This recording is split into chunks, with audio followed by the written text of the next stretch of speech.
Shalom and welcome to Practical Spirituality here in the Old City of Jerusalem, Esha Torah, overlooking the Temple Mount.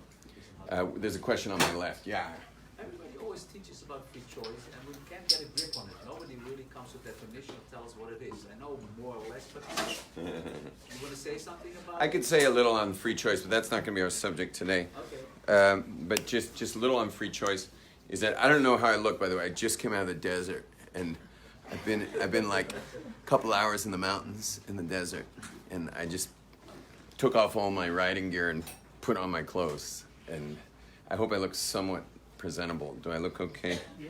Would you send me to school if I were a little boy? Yeah. Okay. Great. It's so bizarre. I've been in this lunar landscape of the Judean desert, and riding on these roller coaster rides of these amazing trails that are about that wide, and they ride like that. You're like on a camelback, riding down with giant drops on either side of you, and you're just like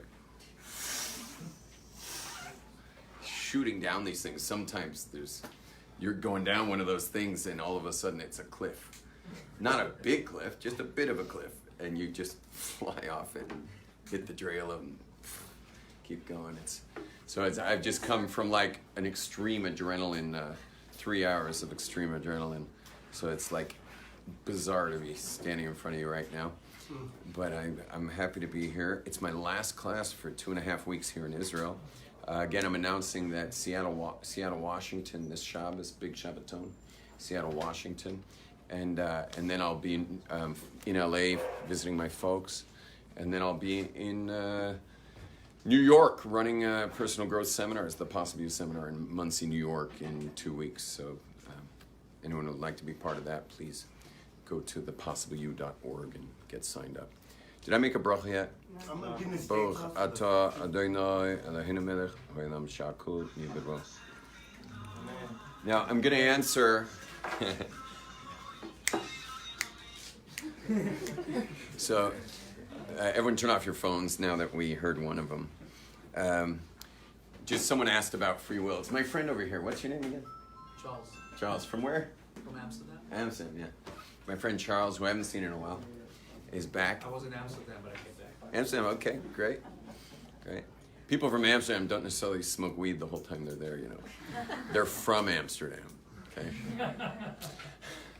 Now, anyway, the discussion of free will, I like to just go with the straight Kabbalistic understanding of free will, is that all of your life is lived everything in the physical world is an illusion, and in that illusion you've been given consciousness. So you're this conscious being floating through a video game, so to speak, meaning this is a holographic projection that God's projecting out of himself. There's really only God.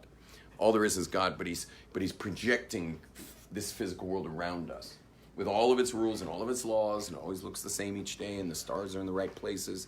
You can bet on it, and it's all a mathematical, highly scientific reality we're living in. But it's coming from God, because all there is God ultimately.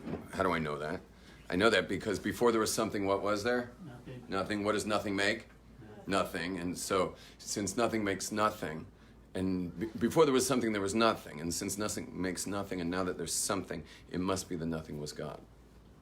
Okay, that's the 4-second proof of God. I'll say it again. Before there was something, there was nothing. What does nothing make? Nothing. If you have nothing, what do you get?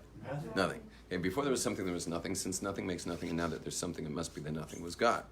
Okay, it's an incontrovertible proof of God. As long as you can say before there was something, there was nothing. But everybody says that, whether you're a physicist, whether you're a scientist of any kind, or whether you are you're Jewish and you hold of the book of Genesis, which says before there was something, there was nothing. You'd have to be philosophical or some theorists to start positing there being something before there was something. But everyone else says there was nothing, and that's what seems to be the case. And so, listen, we don't know what God is. We have no idea what God is, but let me tell you something. If any of you figure out how to make something from nothing, we're going to call you God too. We call God God because he pulled that off. Nothing ever has happened in the physical world where something came out of nothing. The only time it ever happened gave the title God to the being that did it. That's all. God doesn't mean anything either. What does God mean? It's a symbol for a being that we have no idea what it is. No. Since all there was this consciousness called God, what did God use to create the world? There's no Home Depot. There's no Costco in heaven. What did God use to create the world? If all there was himself, what did he make the world out of? Himself, that's right. God created the world out of himself. Okay, and I'm only saying himself because the masculine is causative and feminine is a receiver. Okay, that's a universal mystical reality, is that everything of cause, whether you're a female or a male human being, when you're being in the causative, when you're asserting yourself in some way, you're in a masculine mode. And when you're receiving, you're in a feminine mode. And all of us have to be able to play both cards. But God is playing the masculine card in as much as he is creator. And so we call him he. The physical world that he creates is ultimately created out of himself, because if all there was himself, what did he make the world out of? Himself. So what is the world really made of? Himself. So the world is ultimately a holographic projection. It's an illusion, a holographic projection that God is projecting around you. And you should know that your soul, your consciousness, this soul that you're in this room with, like right now, I know your body's here, but you're also, I'm looking at all your eyes. I see everyone's conscious state. I can't see your eyes, but everyone's conscious state is here. You're all conscious here. You're all conscious here, which is not your body. It's not your body. Your body and your brain, your heart, all those things are reporting to the conscious state called you. And that is the soul, at least on some tiny part, meaning the very outer edge of your soul is where your consciousness is. And that consciousness that you're experiencing this room with right now is really you, and it's eternal too, which is amazing. It never goes away. The only thing that really gets in its way is your thoughts. And your thoughts often hijack it and make you believe your thoughts. But you are not your thoughts. You have a consciousness, and your brain shoots thoughts to the consciousness. And your consciousness is like an outfielder in baseball catching the thoughts. But what happens is if you're losing sight of the fact that you're a conscious being inside a physical body, what happens is the thoughts have so much context that you start to believe you're your thoughts. Your thoughts will actually hijack you, and you'll believe you're thinking as opposed to this conscious being. This consciousness of yours is eternal. It's part of God. You are part of God ultimately, meaning you are your consciousness, and since the consciousness is part of God, so you are part of God. And it's eternal. The only thing in the way is your brain. And one day you won't have a brain. No offense. Meaning I don't mean to scare anybody, but there's something called death. And part of death is being brain dead, and the brain dies. And then all of a sudden, that tiny amount of the soul that's in the consciousness pulls up into the rest of the soul. See, you have 5 levels of soul. Each of those 5 has gradations of levels. And so the highest level is the level called the yechida, like the word echad. It's one with everybody. It's like if your feet are on the floor right now, everyone put your feet on the floor for a second, plant your feet, and imagine your feet now also go under the floor, spiritually. And underneath the floor, it's like the earth. Under the floor is all of our feet are connected to one giant organism that each one of us is popping up through in. That one organism that's underneath the floor is called Yechida. It's where all the souls are one. Then there's a part of your soul called the Chaya and all of its levels. Then there's a part of your soul called the Neshama. Then there's a part of your soul called the Ruach. Then there's a part of your soul called the Nefesh. And at the very bottom of the Nefesh, like right about where the little white part of your fingernail is, at the edge of your fingernail, that little thin part is the USB cable interface with your neurons, which tell you your thoughts, tell the thoughts. But again, they hijack you because how many people are really in touch with that conscious self of theirs, their soul? How many people are really in touch with that? Very few people. Only meditators and spiritually dedicated people who are people who are what do you call it? Disciplined thinkers. People who are involved in mystical traditions have that. People who spend time meditating in Kabbalah, and also obviously people taking psychedelic compounds are in touch with this true consciousness, which is who you really are. This is why so many people drop addictions after they have a mystical experience of any of the above mentioned. That you'd never think that drugs are how you get off of addictions. But even the leader of Alcoholics Anonymous at one point wanted to introduce LSD to Alcoholics Anonymous because that was the number one and still is the number one mystical state that removes one's issues that are causing them to need to numb themselves with addiction. It's not an easy process. I mean, obviously they're going through a lot in that process. I mean, that's not an easy thing, but at least it's a one-time thing and they don't want to ever look at alcohol again.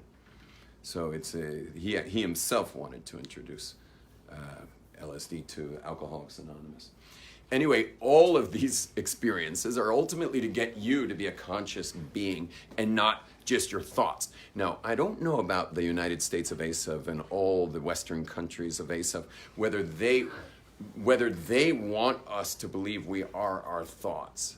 But you could almost paint a picture that Westernism, and if any of you were raised in the world of West, and including their war on drugs, which has hurt way more people than drugs would have ever hurt, their war on drugs, but it could be that you could actually make quite a case for the fact that they don't want you having mystical experiences, because mystical experiences make you less apt to go buy new things, cosmetics, or renew your car every 3 years, or have you in deep competition with other people to get a bigger slice of the pie of the physical world, which is anyway all going to get taken away from you when you die. But if someone knows that their conscious being is who they are, so then they last forever, you're forever. And therefore, you're not going to spend a lot of time investing in things that anyway get ripped out from under you when you die. Because everything you're invested in is the stuff that lasts forever. You make your decisions based on eternity. Besides, obviously, some mountain bike rides or craft beer. I mean, there's nothing wrong with having a good time. But your main decisions are based on the eternity. And that's why we spend a lot of time investing in family in our world. Because in the Jewish world, in the Torah world, we want to spend as much time possible, literally, I need a good word, what do you call it, what a virus would do? Infusing, infecting the world with consciousness. Doesn't sound good, we have to find another word. Yeah, but we want to go viral. We want to go viral in that. And the best way to go viral in helping the world become a world of spirituality, of voice, which is the call of Yaakov, the voice of Jacob, to get the world to go voice over hands, which is industriousness, industrial revolution, Westernism, mechanization, atom bombs, ozone layer. Instead of going hands, we want to go voice. Voice is spirituality. And we want the world to go voice. Well, the best way to go voice is have as many kids as you can, because they're really the only people you'll ever influence in a real big way. They're the ones you'll influence. That's why it says that Abraham and Sarah had a lot of impact on people, but in the end, it all boiled down to Isaac, because he grew up in his home. And so your biggest chance to make a difference in this world is your children. So you want to have a lot of them. I come from a radical environmentalist background. Radical environmentalism is basically the kind of club you don't want anyone to know you're part of, because they do a lot of illegal things to protect the environment. And I was part of one of those organizations, which is called Earth First. And Earth First is like really out there in their tactics. And obviously I don't believe anymore in such things. But at the time I was an Earth Firster. And Earth First people generally don't get married and have children because overpopulation, lack of resources. So when I visited America with my 8 children, a couple of my old Earth First buddies came to a party at my parents' house, and they see me walk in the house with my wife, and then we had like ducklings, like one after the other following us into the house, and And my Earth First people were just like astounded, and especially me, because like I knew more than they did about, you know, which companies are like burning rainforest for grazing lands and why we won't support those companies. And like I knew everything about this. I wouldn't support any company that had any negative impact on the environment. I know we're on a parenthetical point right now, but I'm actually going to do another parenthetical point, that this level of living your truth is everything about Judaism. Meaning, so many people think that they can just keep the 613 laws and all the halachas of how to keep the 613, meaning how you do it, which is all the Shulchan Aruch. People think you can just do that and then just go be a litter bug and a chain smoker and an overweight consumer, and think they're into truth, and they'll literally convince themselves that they're into truth. But that's not called truth. Truth is something that cuts through every element of reality. It's going to be everywhere. It's from your self-care to your self-talk to your way you deal with your own personal carbon footprint on this planet. That's all part of truth. So don't think you can just put on a pair of cosmic dental floss and start ignoring everything. You got to know where your food comes from. You got to know who's being affected. You got to know what the whole chain is, what's happening. Be a truthful person in every way, not just in how you pray. Anyway, but that was another parenthesis. So I told them, they finally sat me down, and the Earth Firsters said, they said Rabbi Yom Tov. They did not say Rabbi Yom Tov. They said, Glaser, you know more about environmentalism than we do. What's with all these kids? And amazing timing, because we're sitting on the cliffs. My parents live on the cliffs overlooking Malibu. I'll be there next week. And I'll have you all in mind while I'm sipping a cold beer, looking at the Pacific Coast after a nice surf session. Anyway, I just made my mountain bike plans too for LA this morning. Anyway, but just as they're speaking, my kids go flying down the bluffs overlooking the ocean. Why? Because a wrapper of something went shooting down, and my kids are all after it. They're gonna make sure there's no litter. Anyway, but while that happened, they said, "What's with all these kids? What's with all these kids?" I said, "So when you're creating more of the problem, you should definitely think about having less. But when you're creating the solution, you should have as many as possible." I've created 8 solutions, and their teachers tell me at the end of every year that I was right when I told them at the beginning of the year that please pay extra attention to this kid, because this was born and raised to make a difference in this planet. And I want you to just put a little extra into him to make sure that he's going to have what it takes when he gets old enough to actually make that impact. There was no selfishness in my wife and my children. Every kid was very much, very much thought through. And what we were doing was very deliberate. It was extremely deliberate. My wife and I were fed up with this planet. We're shocked the place hasn't fallen through space already from the weight of its problems. If I can quote Michael McDonald from the Doobie Brothers, it goes like this. He says, "I heard it said about the weight of the world's problems is enough to make the ball fall right through space." I heard it said about the weight of the world's problems is enough to make the ball fall right through space. Can't remember the rest of it. It ain't easy. Can't remember. We all get older. Enough to make the ball fall right through space. With all that's going on,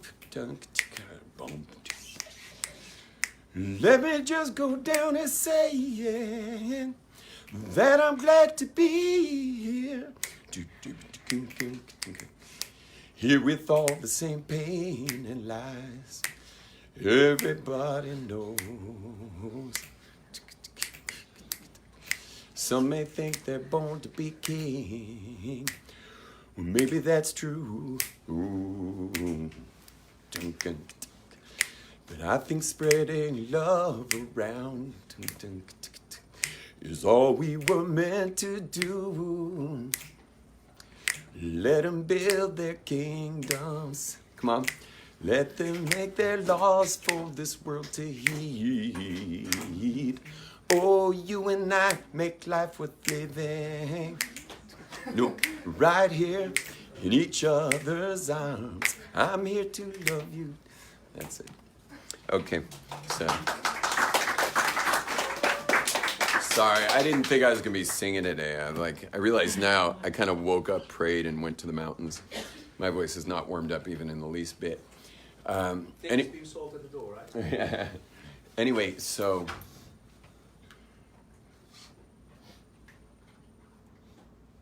it ain't even easy to live with all that's going around. Something like that. Okay, now. You are a conscious being moving through a holographic, godly reality, which is called, ready for this? It's called the divine. The divine is not God. We use the word loosely, and that's fine. You're certainly welcome to. It's okay to use the word divine. But the word divine literally means how God is existing through an entire metaphysical world all the way into our physical world, but this is all part of the divine. Everything's part of the divine, even the dark side is part of the divine. Everything is made of this stuff. And you're a conscious being flowing through it. And you know what your body is? Your body is your avatar. Your body's just an avatar to get around with. So let me just get this real clear here. We're inside the mind of God. Everything here is just a holographic projection. Your consciousness is what's floating through it. Your body is the avatar that your consciousness has been given to walk around with. It's covered actually in sensors. It's covered in nerve endings. These are all sensors for you to send info to the neurons, which then report them to your consciousness. The only other thing that I could tell you that's super cosmic about all that is that there is no such thing as time. Because God's doing this now and has only done this now. Past and future are a part of your psychology, meaning your ability to remember it's really important, by the way. It's not a bad thing. It's just not necessarily real. Your past is really important for you to navigate the future. That's good stuff.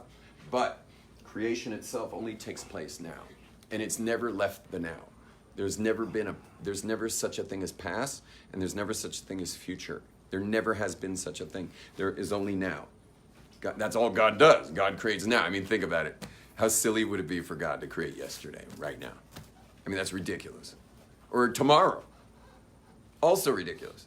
So, I mean, is God creating an hour ago? Answer. No. Is he creating an hour from now? That'd be ridiculous. That'd be silly. Is he creating a minute ago? Is he creating a minute from now? Is he creating a second ago? Is he creating a second from now? No. Where is God? Like, where does God USB cable interface with creation?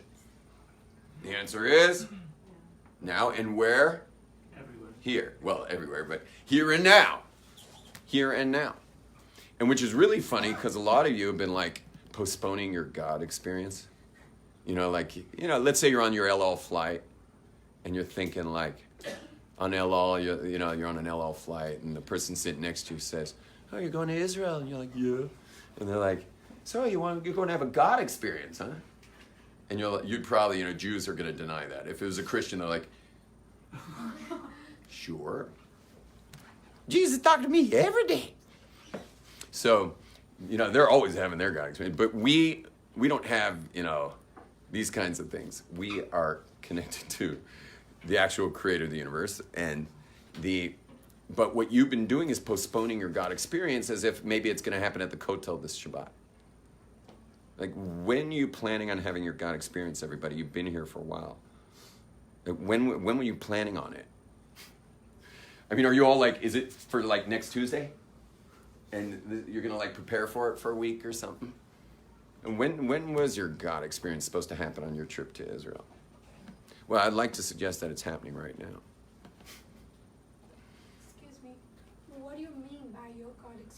Well, if the only creation is happening via God into this world, now, this would be the God experience.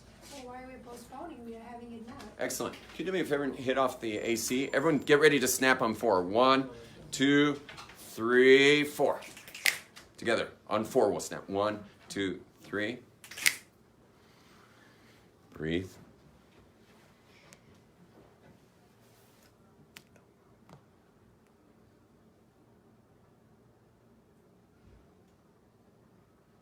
Welcome to the God experience. What do you think so far? It's amazing.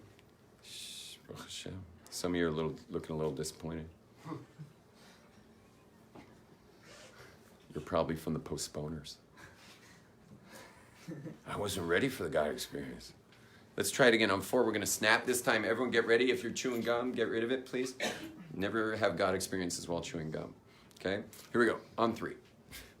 1, 2, on 4 we snap. 1, 2, 3.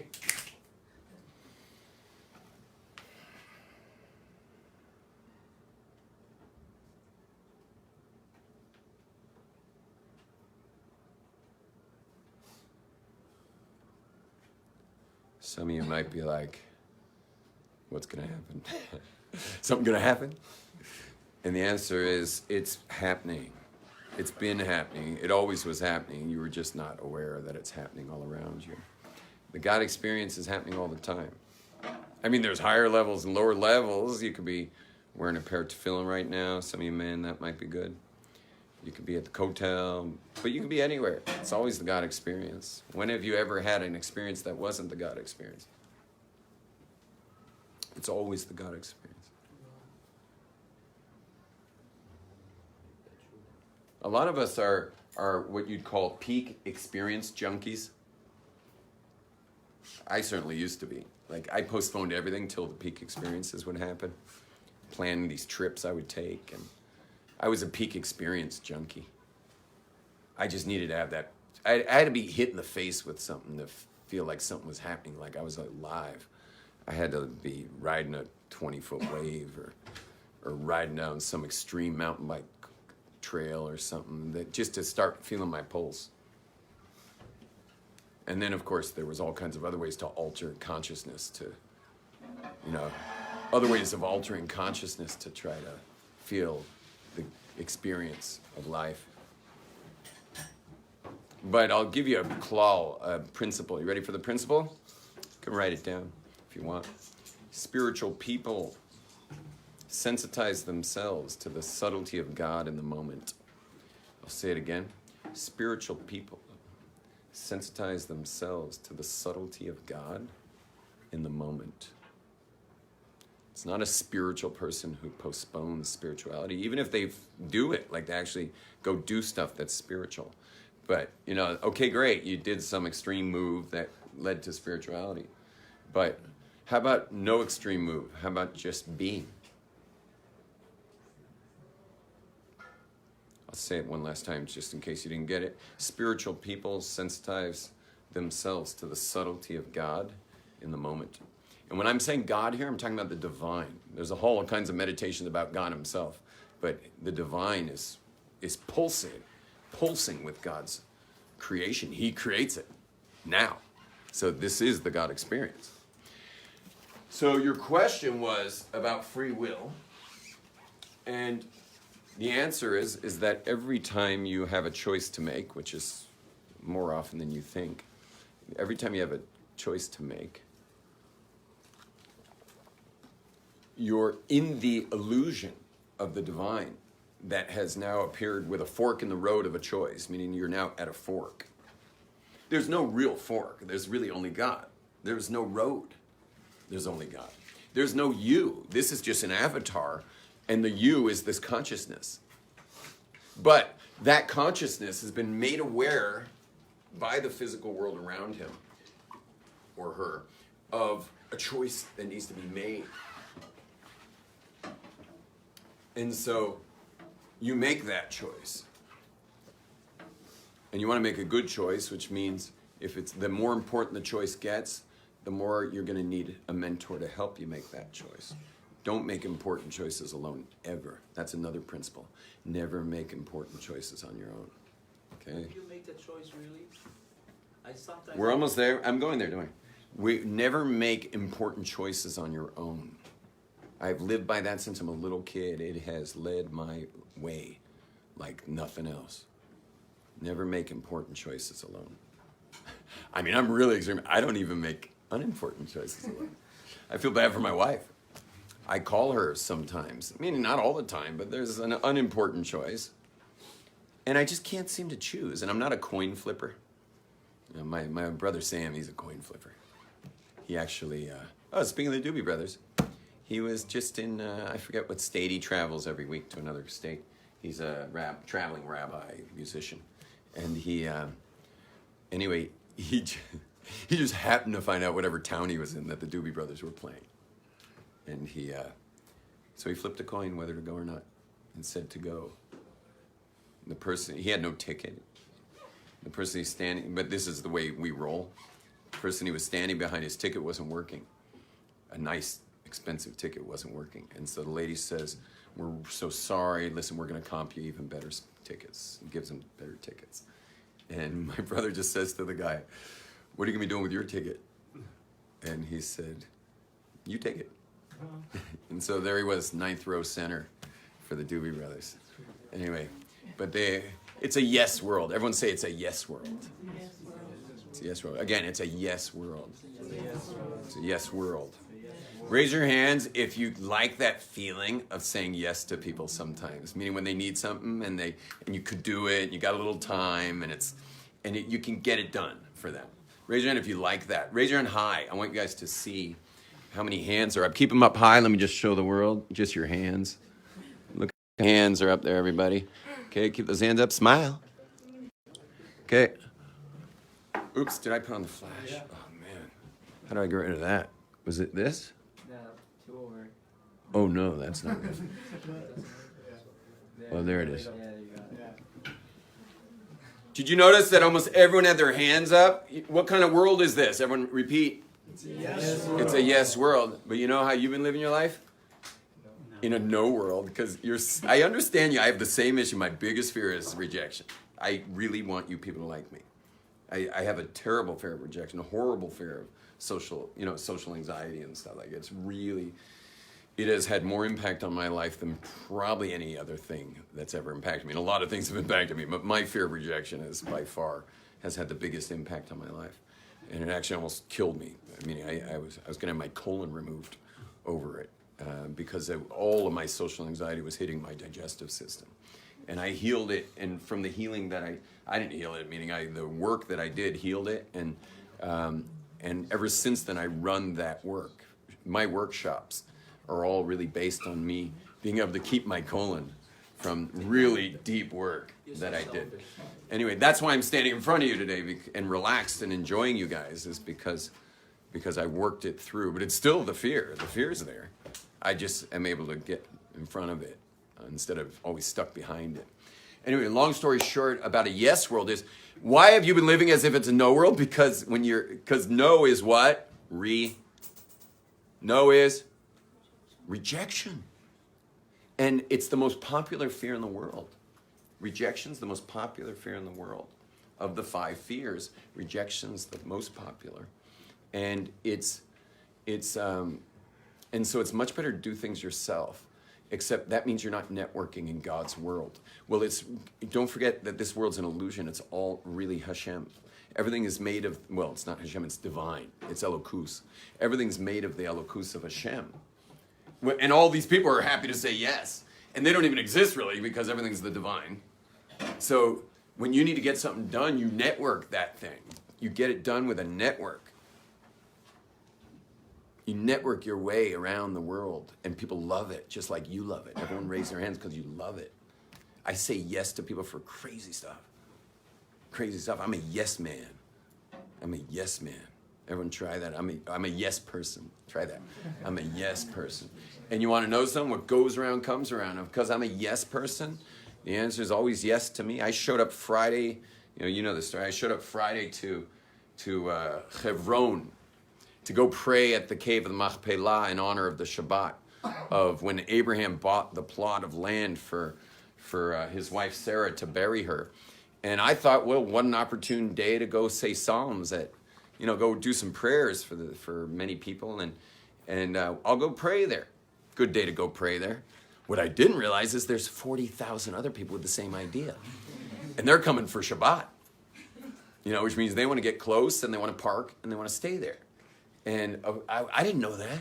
So, maybe I'm naive, but I showed up and there was roadblocks already outside the town checking your papers to see if you had any permission to even get in the town with your vehicle.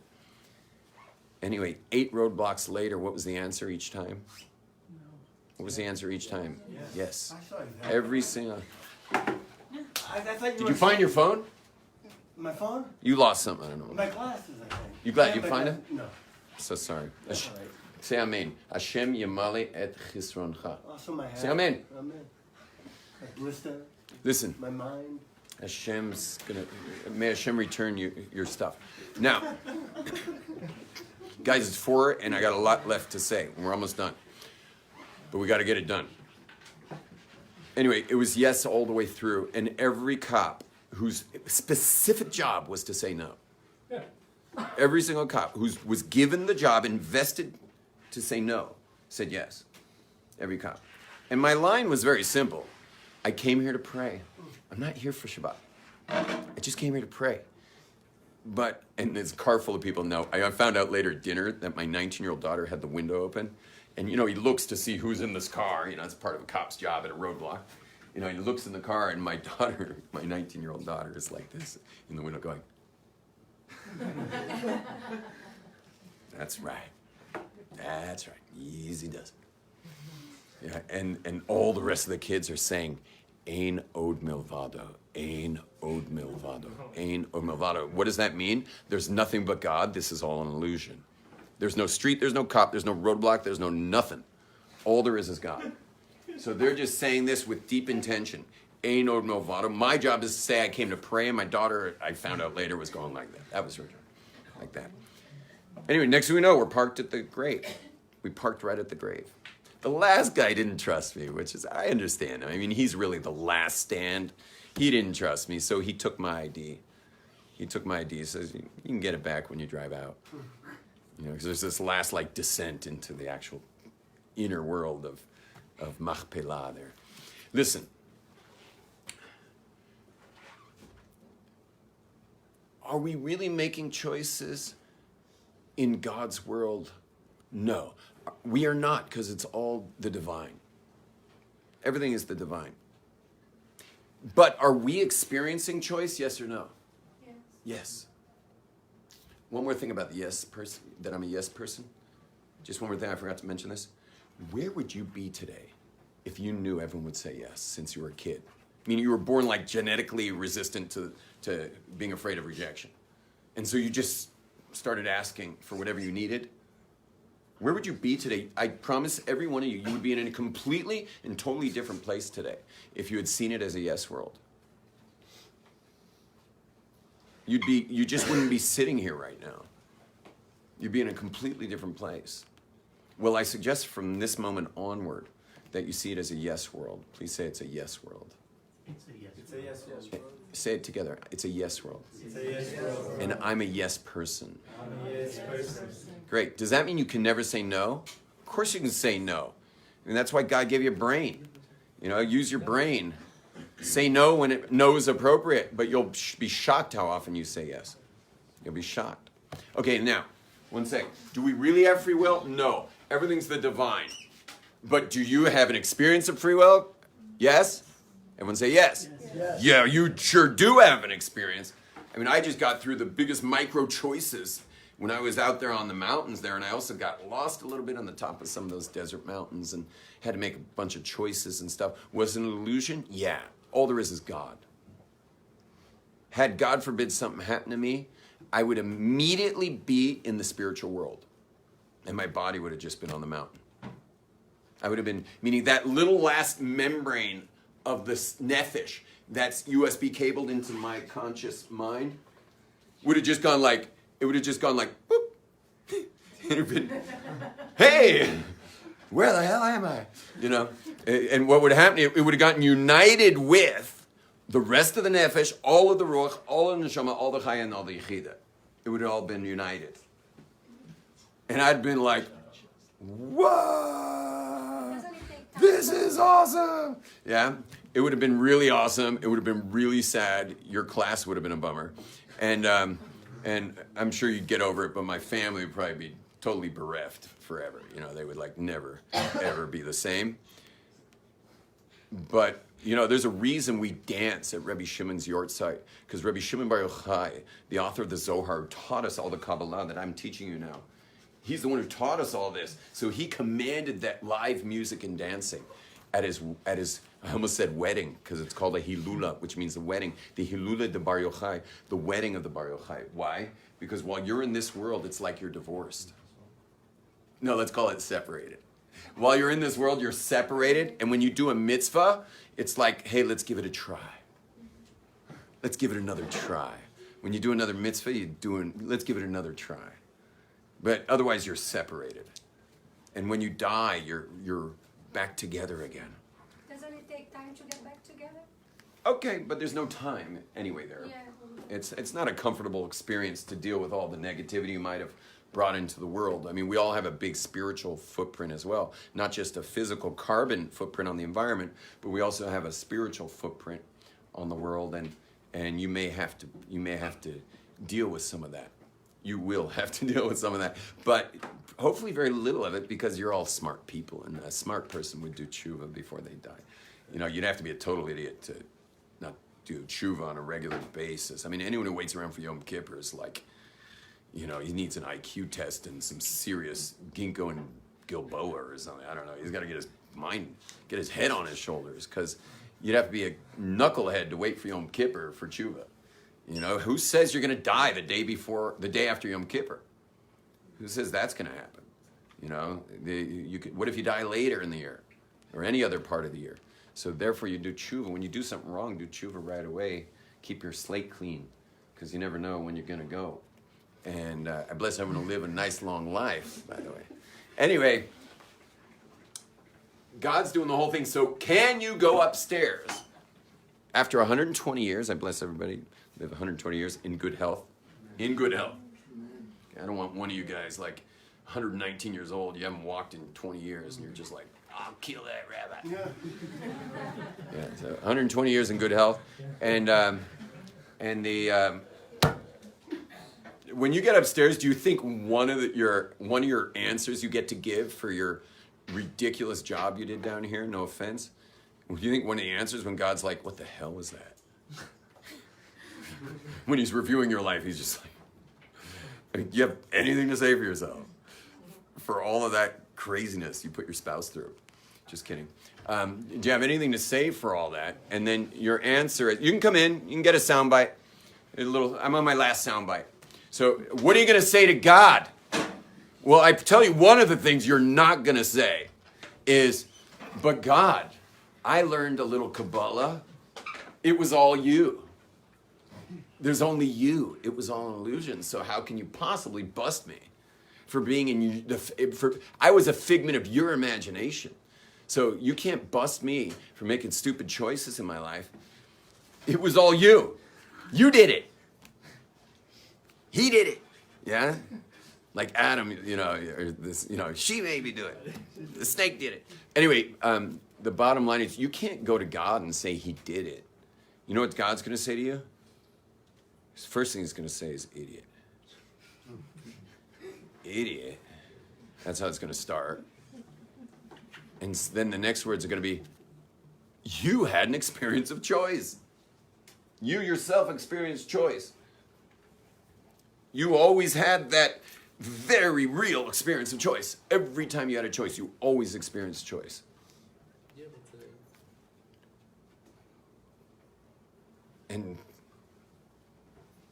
And so therefore, your choices are real with a lowercase r.